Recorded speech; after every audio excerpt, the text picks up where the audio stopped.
You are listening to Social Europe podcast.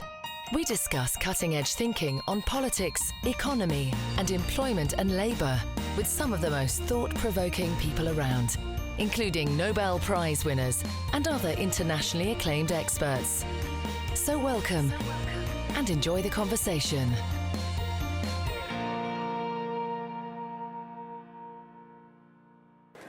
Hello and welcome everybody to the 8th episode of Social Europe Talk, recorded live in the European Parliament, not live, but recorded in the European Parliament in Brussels. My name is Henning Meyer, Editor-in-Chief of Social Europe.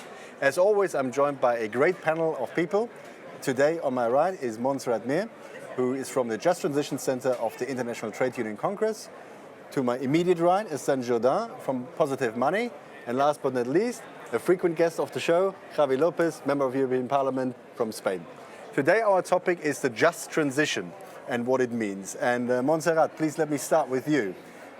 From your work experience, can you explain what we mean by just transition and what the social dimension of the just transition is or should be? Just transition is like a big umbrella. Now everybody's talking about just transition, everybody's using the concept just transition, but we must remember that was in Paris after the hard fight that we achieved to include the word or the concept just transition in the preamble of the Paris Agreement. But for us, just transition means all that is in our DNA as the trade unions, is social protection, is to include workers in the decision process, is to not let no one behind, because as we always say, without workers' participation, without the voice of the workers, it's very difficult, will be very difficult to have this just transition. At the same time, just transition is also the governance of this, what we call the decarbonization process of the economy, is to take into account people and to take into account that behind each decision there is an impact on people, on jobs. And we need to be ready to implement the just transition. And the just transition must be just, because if not, it's not a good transition for people. That is more or less what we consider just transition. Just transition means to take into account trade union rights, human rights, workers' participation, social dialogue as a key element, because without dialogue, impossible, but also gender equality, indigenous rights. All this that we consider the social dimension of the climate action and climate fight is what we call the just transition. And what needs to be done? You already mentioned decarbonization. What other transitions do we need? The transitions that we need is to have, first, a good budget. Without a good budget, it will be very difficult to do this transformation. In all the transitions, in all the revolutions, industrial revolutions and evolutions, was a good budget to support. But also we need an extra budget in that time, because all will be very fast. The transformation that we need will be very fast. Paris Agreement have deadlines. And if we want to follow the deadlines, we need also to take into account that the coal have a deadline, and fossil fuels have a deadline, and also we need to take into account the workers' rights, workers' participation. But just transition also means that workers need to have the possibility to be retrained, means the possibility to reshape their professional careers, because many of the jobs that today we know, they stop to exist in the future, and we need to decide which jobs and which capacity for each worker to achieve this transition. Mm-hmm. And Stan, if I may come to you, you work for an organization that wants to use money for positive purposes. And what kind of transformation, apart from decarbonization of the economy, do you consider necessary? And what role can financial incentives and financial instruments play to bring this change about? Sure. So yeah, at Positive Money, we've been promoting the idea of a Green New Deal for a while, and then the just transition actually just a better way of saying it, because it has to be fair, it has to be just for sure. So and I fully subscribe to the idea that it's a multifaceted concept, which includes social dimension, but then it's also about environmental reform, environmental regulation, and a new industrial strategy, especially if we talk about energy transition. This has to be done at the EU level. And ultimately, we need the finances to support that. So in terms of funding the Green New Deal, we did a report with a few NGOs in September ahead of the Commission's proposals. And there are really two streams of work on there. First, we need to a better allocation of private capital. So we need to create incentives to create a big shift of funding towards fossil fuels and coal and so on, towards green or at least carbon neutral investments. That's one side.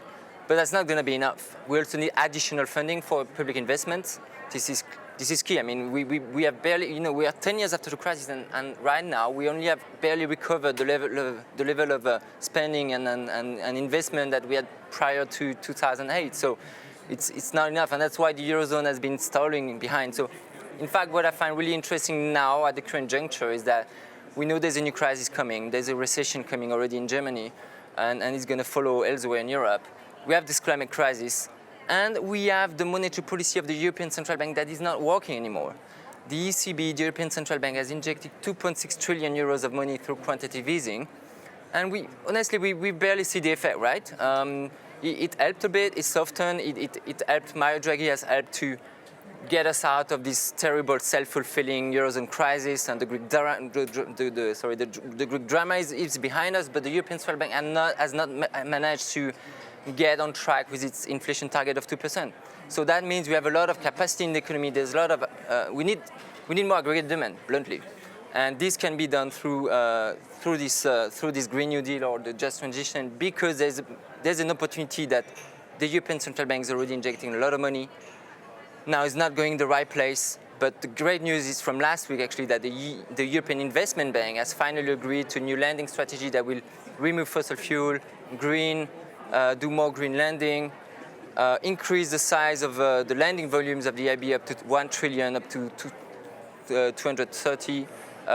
So we are getting there now. It's really about connecting the pipes and making use of quantitative easing, which is an opportunity for Europe to get more investment financed. Yeah. And Javi, the Just Transition is a huge political project, and especially, you will have to convince people that this is the right thing to do, and you have to convince them about the way how to do it, especially against the backdrop of rising populism in many European countries. So how do you see, what is the political mission of the Just Transition? Well, I think the political mission is like to be done. The transition that we must do has to be just. This is like one of the points. Not only because we believe in social justice, because it's the only path to build electoral majorities. This is the point. Why? Because like one of the risks that we see in our future is like eco backlash, as we saw against the globalization the last years. If we don't share the benefits of this transition, because we can find a lot of benefits also, no, in terms of growth or jobs, and if we don't share the costs that will have a huge transition, that it means a huge change in our economy, transportation, industry, housing, infrastructures, taxes, trade. If we don't share costs and benefits, it will be impossible to be done, this transition. And we are talking about, well, shock absorbers of this change. This is like the soul of this idea, because all the changes that you face in terms of policies, well, you have to deal with the costs, and the point here is how to manage the change and how to manage with these shock absorbers, social shock absorbers, especially taking into account three areas, no? Consumption, consumers, jobs, workers, and industry, and try to build policies and help these three group of people, that this is the only path to build an electoral majority to do something that it has to be done, that is this transition, because like we are facing a climate emergency, and like we don't have doubts about that. Okay, and you mentioned one of the three groups that you mentioned are workers. And Montserrat, if I can come back to you, what do you actually tell people who are now employed in industries that will have to be either phased out completely, like maybe coal mining and other industries that are based on the recovery of fossil fuel, or are employed in industries that might face very significant transitions. So what do you tell these workers to reassure them of their future and take them along with you on the process? Yes, I'm very happy because also I want to link with what Javi says. I think that just transition is also linked to the clear European, in that case, industry strategy. We need also to make strategic sectorial plans to know where we will address those workers, in which sectors we can have job creation, and we need to prepare those workers. But when I meet the miners, for example, in Poland or in Katowice, only to speak, or in Leon recently, that we were invited by the BBC to join a group that visited Leon miners. That after the agreement and the phase-out call in the Spain agreement, they will probably see their life completely change. Not only their life, their ecosystem. No, we tell them that there is future, but what they want is to know the alternatives, which alternatives are on the table. Of course, they have been able to negotiate, in that case in Spain, an agreement, but in other countries there are good examples. But to have a success in this transformation, you need to have governments, regional, national, you need to have investment funds. In that case in Spain was a fund for the phase-out call. In Europe we will have probably a just transition fund and others, because in that occasion will be gender mainstreaming, the question of will be climate mainstreaming. But what I say to the workers is that there is a clean future out of coal. But I don't want to focus on one coal. There are a lot of industries that they will need. There is these phase-out coal regions platforms that we have been very, very happy. But we need to replicate the same model with other sectors, like oil and fossil fuels, and we need to replicate in agriculture, in transport, in other sectors that will be strongly affected and impacted in jobs. And what I say to the workers is, fear is logical. They have fear for the future because they don't know what will happen. But if we put on the table the necessary tools, financial, political, trade union, driving and supporting the workers, I think that we must be positive and we must encourage them to be positive. It's not always easy, it's not, but there are good experiences. For example, in New Zealand is another part of the world that they have been ready, preparing the task force for the transformation, and now they are leading the zero net emissions, and they want to be one of the first countries into be a zero net emissions country. Because this movement, but I call a movement, a mission that we have, I think it's an opportunity to gather a lot of the people around this idea, the just transition and the decarbonization process in a positive manner, And for that, we need all those tools that I say. My message to the workers when I meet to them is, you need to have trust in the future. We will do as possible from our side to put on the table the necessary tools, but you need to be positive that future is open up opportunities, because Eurostat have published that there is a lot of opportunities of job creation in the green sectors, in the green industry, in the housing, in the change completely the housing in Europe to align with the Paris Agreement, and that will suppose job creation. But what we want, and for that is very important, the ILO just transition principles, is that in this transformation, the winners are the workers. The winners must be the workers, because very often in those transformations, they are the losers. And we cannot tell them, you will be like always the losers. And for that, we need decent jobs. Decent jobs, good wages, good social protection. And we think that is a good opportunity to fight against inequalities. This is the important moment to fight against inequalities through the just transition. Mm-hmm. And, Stan, in order to create this buy-in that is necessary actually to implement a strategy of just transition, what kind of other economic incentives and financial instruments you could think of that might help facilitate building up that kind of trust? I think at Posimonier, we really focus on the role of the European Central Bank. One reason for that, of course, there are many issues with the European Central Bank, and just to name a few, like talking about fossil fuel, the ECB still invests more than 100 billion euros in highly carbon-intensive industries. So all European institutions have to be exemplary and not just Commission and the budget, but also the EIB, and now next step is the ECB. Coming back to your question, how to create buy-in and what are the measures. So I think the discussion, sadly, very sadly, the discussion on creating a more fiscal European fiscal capacity have been stalling. Now we have a baby of maybe a sort of Eurozone budget that has been discussed in the Eurogroup through this budgetary instrument for convergence, but it's nowhere close to what we wanted to do originally. So, I mean, let's be honest. If the EU wants to create this transition, we need budgetary instruments. We need money. So if it's not going to come from such a Eurozone budget, if we don't want to do corporation tax at the EU level, if we don't want to do all those great ideas, then what's left? It's the European Central Bank. I know it's making many people uncomfortable, but that's maybe our last chance.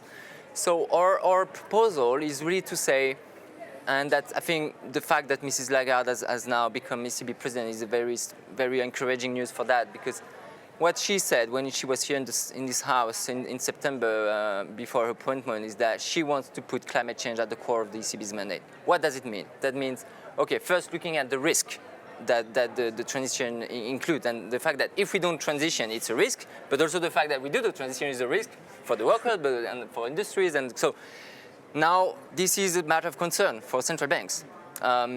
And actually, many central banks are looking into this. They created a network for greening the financial system, which includes the Bank de France, Bank of England, and the ECB now has joined. So they are looking at this, and they understand now that if they don't look at this, and if we are not on track with green investment that will allow the decarbonization, then that will provoke, in any case, a financial crisis. So they need to act. The European Central Bank needs to take action. They know that, they understand. Now, what really should be done, there are, again, two things. One is you have to think that the European Central Bank is the bank of the banks. The central bank refinances the banks. Right now, they do that with very poor condition. There's not really conditioning for how this is done. So the idea is that you could incorporate green or ESG criteria in how much the ECB refinances banks. Through, maybe this is technical jargon, but TLTROs, collateral framework, that might speak to some of the audience. But, this is about the refinancing of the banks. The second part, which I already alluded to, is this quantitative easing. The ECB has created billions of euros, and honestly, this has gone only into liquidity for the markets and not really in the real economy. So what we need to do is to work together. The ECB is a bit isolated right now because they've done everything they could. Interest rates are negative in most countries in Europe. So now what needs to be done is to use that opportunity. Quantitative easing has been a wasted opportunity for now. Now we can use it for climate. It's the time. So what we need to do, we need to reform fiscal rules, for example, to allow governments to go a little bit beyond the 3%, if this is for green investments. And of course, you need to have a criteria in place to make sure that you don't have free riding and so on. But we can do that now. The Commission we are close to having a taxonomy that will define what are green investments. So that means we will have soon a European standard for defining what is a green investment. Once you do that, I hope, and I think we can agree at the European level that those investments should be exempted from fiscal rules. That's one side. The other side is the ECB could buy much more bonds, green bonds from the European Investment Bank. So now that we have finally agreed at the EIB board to make the EIB the EU's climate bank, well, now let's scale this up. Once the processes are in place, we can double the size of the EIB's balance sheet, and that would mean double the size of, So right now the EIB is lending about 450 billion euros of lending. So imagine we could double that, for example, in the next 5-10 years. And this is possible because the ECB will keep buying EIB bonds as part of this quantitative easing strategy. And Javi, Stan just mentioned an important institution, what role it can play. But let me take a step back. If you look at the situation politically, we are having the situation that we have to make progress in this just transition, which might induce instability or at least some discomfort in people. At the same time, we have the digital revolution, which is another source of fundamental change and discomfort. So how do you think we we can build political trust in bringing people along. And also what Sen just mentioned at the example of the ECB and the EIB, how can public institutions take a leading role and show the way? I mean, one of the mechanisms could be public procurement. You can only give contracts to government suppliers who adhere to certain criteria. We have this already in the working standard space, so should we have a similar thing for a climate neutral agenda? Well, we need public institutions playing a lead role in this transformation. This is how we can build trust. This is how we can build majorities, electoral majorities, and this is how we can use this transformation that we need, because we are talking, we have to repeat it, but we are talking about the climate change and an existential threat for the human beings. This is the threat that we have now, an existential threat. And we need this huge transformation for our economy that will change almost everything. And we need public institutions playing a lead role and using all the tools that the public institutions that they have. Redistribution, regulation, financial, taxes. We need, and on board, obviously, the civil society, social dialogue. This is like the gathering that we need to move our economy and our society to the future. This is the point. And also, try to think that this transformation could be a huge opportunity for Europe. It's a huge opportunity, especially for Europe. Why? We are having a lot of transformation. You mentioned the digital transformation. If we think in tech companies, for example, like artificial intelligence or 5G race, well, we are not leading this race in the world. This is a reality. If we think the biggest 100 tech companies, Europeans, 8. But in the green economy, we could play a lead global role as Europeans. Our economy, our society, our workers. And then, use this average, this political economic average, to move the world to the future.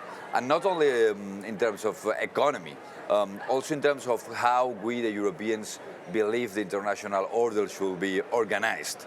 Because climate change, and obviously the climate transformation, the just transformation that we need, it's the best tool to defend multilateralism, to defend dialogue, rules, cooperation, and avoid this scenario that we are facing now, this competence between great powers, that we don't feel comfortable. It's clear, the Europeans, our institutions, we don't talk this kind of language.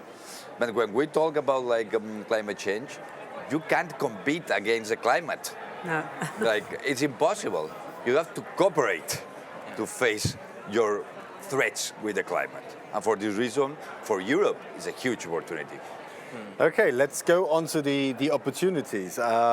We saw it in previous, let's put it, political agenda. So in Germany, back in the late 90s, we had a red-green coalition government that made environmentally friendly energy production a big priority.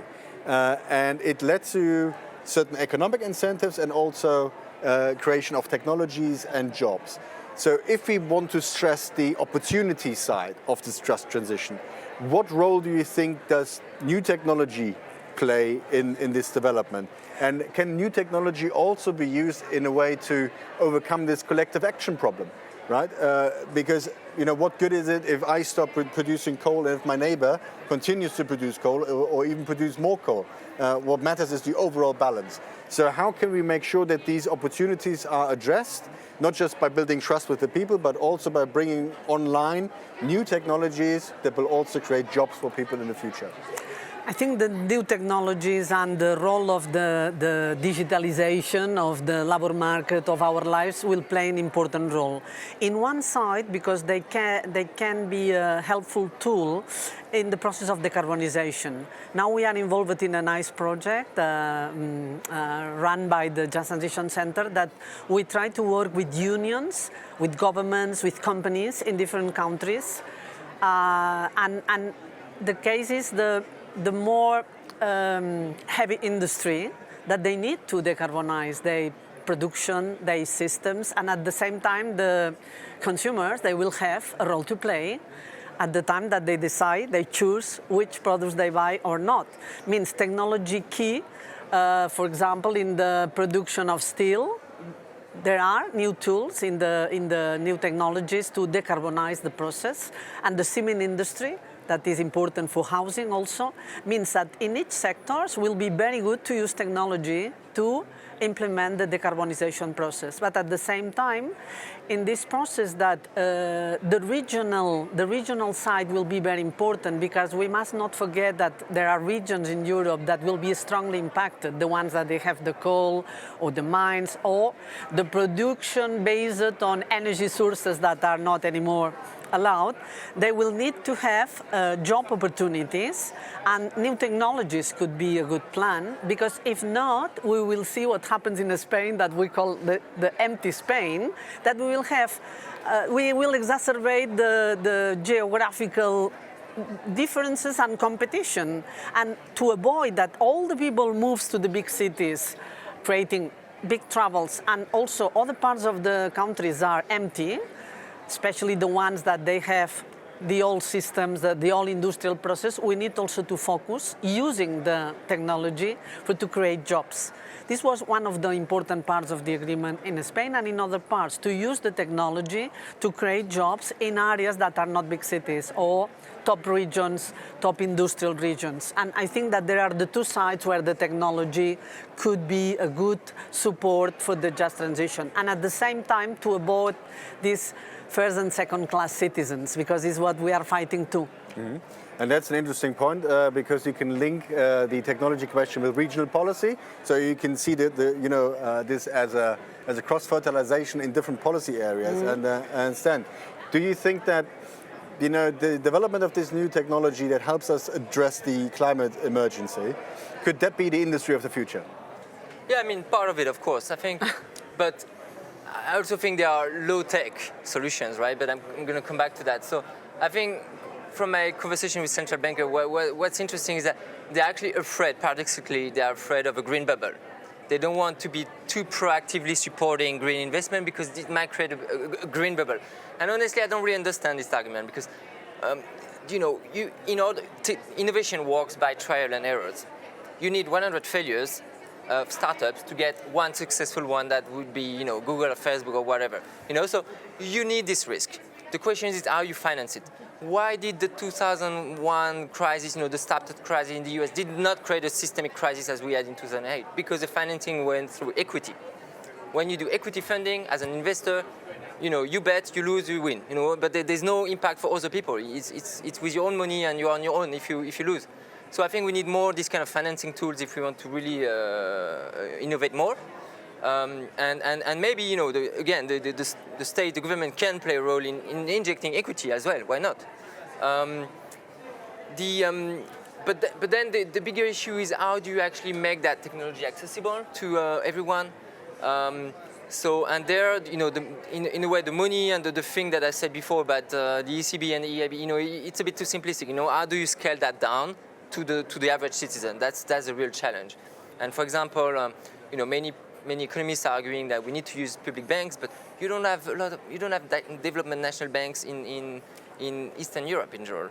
So you would need to develop those institutions to scale down, to bring the money that we can leverage at the European level because interest rates are so low. We need to make that low interest rate opportunity benefit to citizens so that they can afford to put solar panels on their roof, to isolate their homes, and those are not very technical things now. It's been those technologies are well rehearsed. Improving a Windows, it's not a high-tech technology, but it has to be done. So it's not just about big tech. It's also about simple, well thought through redesign of housing, for example. Yep. Setting financial incentives so everybody does it when they're building a house and refurbishing one. Absolutely. I mean, in Germany, the KfW is doing exactly that. Yeah, but I think we need to go even deeper because it's one thing to grant people even a 0% loan, maybe 10 grand, 10,000 euros to do some tax exemptions. Maybe you can use tax exemption, but the issue is like for low-income people and precarious people. If you don't have a stable income in the first place, how are you going to think, oh, I'm going to take this free loan? The psychological aspect as well is very difficult. So I think we will need to go even further than that, and even doing that for free for people, so that they don't even need to pay to have the debt. I think we need to think about. We need to think about that. I don't have the magic solution, but it's really about how people will use this technology, use the financing that we can put in place. Mm-hmm. And Javi, Sen just mentioned the lack of certain institutions in, for instance, national investment banks in Eastern European countries. So let me start the final round with you. And the fundamental questions would be, what are, in your view, the top 3 policy priorities? So what should we do now, first, second, and third?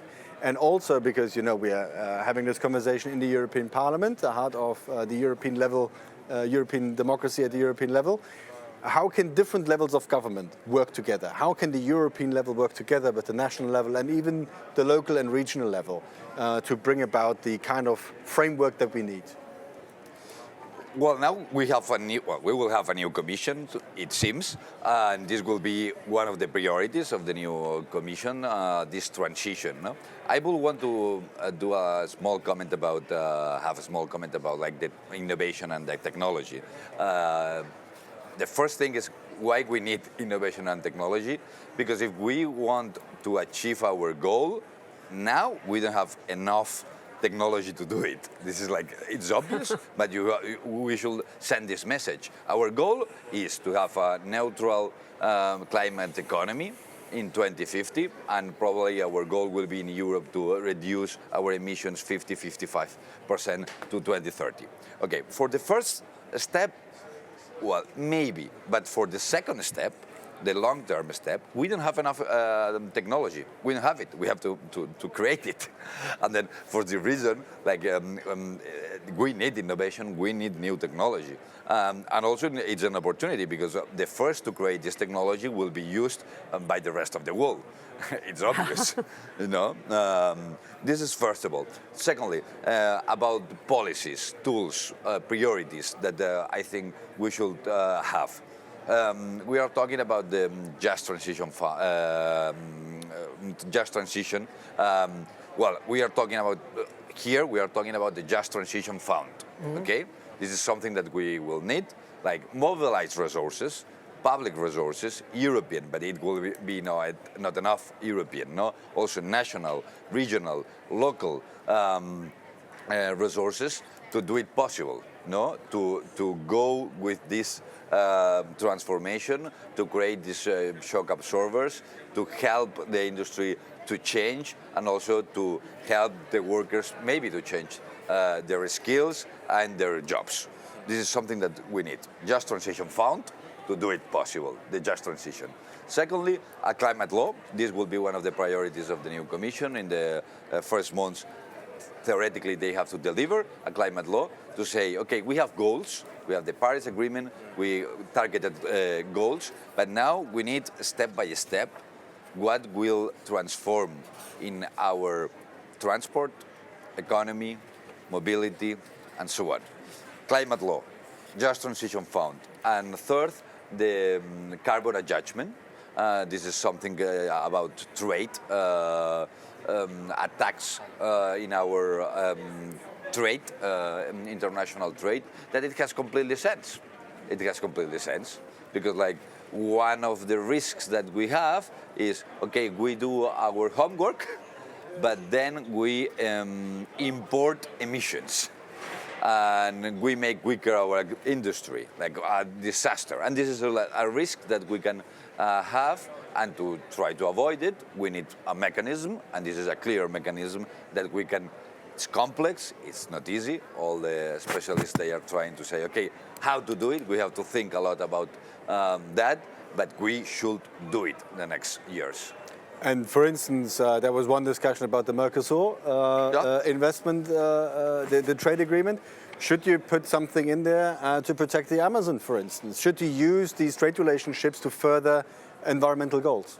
Obviously, we as Europeans, one of the main tools to push the rest of the international community that we have is like we are the biggest market in the world.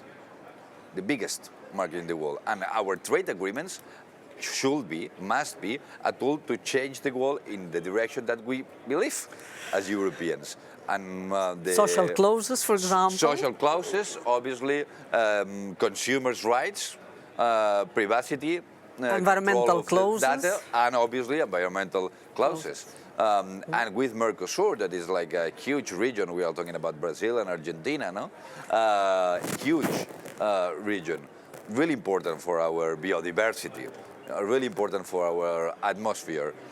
If we are negotiating and we are ending negotiation with them, it's possible to pass a trade agreement with them. We shall use it to be demanding in terms of climate action.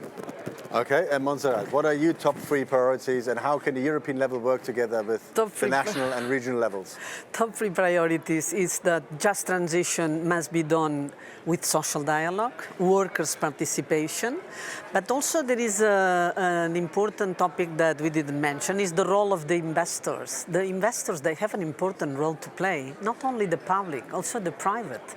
Because if they really are convinced to follow the Paris Agreement and the new Green Deal, they need to invest accordingly with the Paris Agreement and the New Deal is. And the other is that someone needs to lead the governance of the transition, because if not, this one is going on their side. And at the same time, I think that the climate transition must be a social also transformation. The way that we consume, the way that we produce, and the role that us as citizens, we have the lead and the power to change the Europe and the world, of course. And what are your other priorities? What would you... Other priorities, of course, that all this process needs to be accompanied by the social protection. That is the social model, the European social model, what we call it social protection for the workers that will be impacted. I say before, the necessary financial tools, and at the same time, accompanied by the training process. And of course, social dialogue, workers' participation, and the workers in, never the workers out. Okay, Stan, the final word is yours. So what would your top 3 policy priorities be, and make sure that the European Union level works together with the national level as well? That's a big task. I think we need to think in terms of sticks and carrots. We need a big stick now on investors, because we need to divest urgently, because the fastest way to decarbonize is actually not to invest in green, it's to stop investing in so-called brown. So we need to get that. But what we've learned from the Gilets jaunes, the yellow vest in France, is that we cannot put the stick first on people. No. We need first the carrot. And that's where we need the big finances in place, big investment to create new jobs. We need to rethink the governance framework, the economic framework of the Eurozone in particular. The fiscal rules are really abrupt and not fit.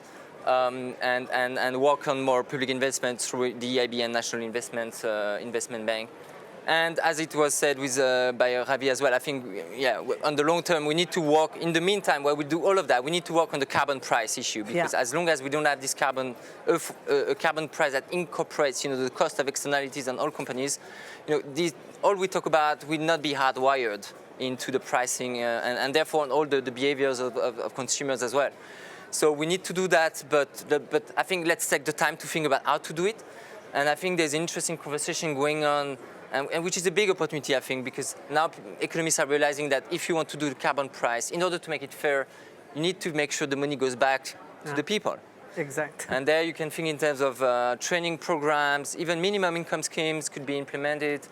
And that's where that's why it's a big opportunity for Europe, right? To build this social model that you were saying. So I think that will be our 3 priorities. To not let no one behind is our slogan, huh? Always. Okay, well, I'm afraid this is all we have time for today. Just transition, but don't leave anybody behind. That is the mission that we have to achieve. Thank you very much for listening and watching. See you next time. Thank you very much for listening. We hope you enjoyed it. Make sure you don't miss future episodes by subscribing to Social Europe Podcast. You can also read our articles on www.socialeurope.eu and follow us on Facebook and on Twitter @Social Europe. Until next time.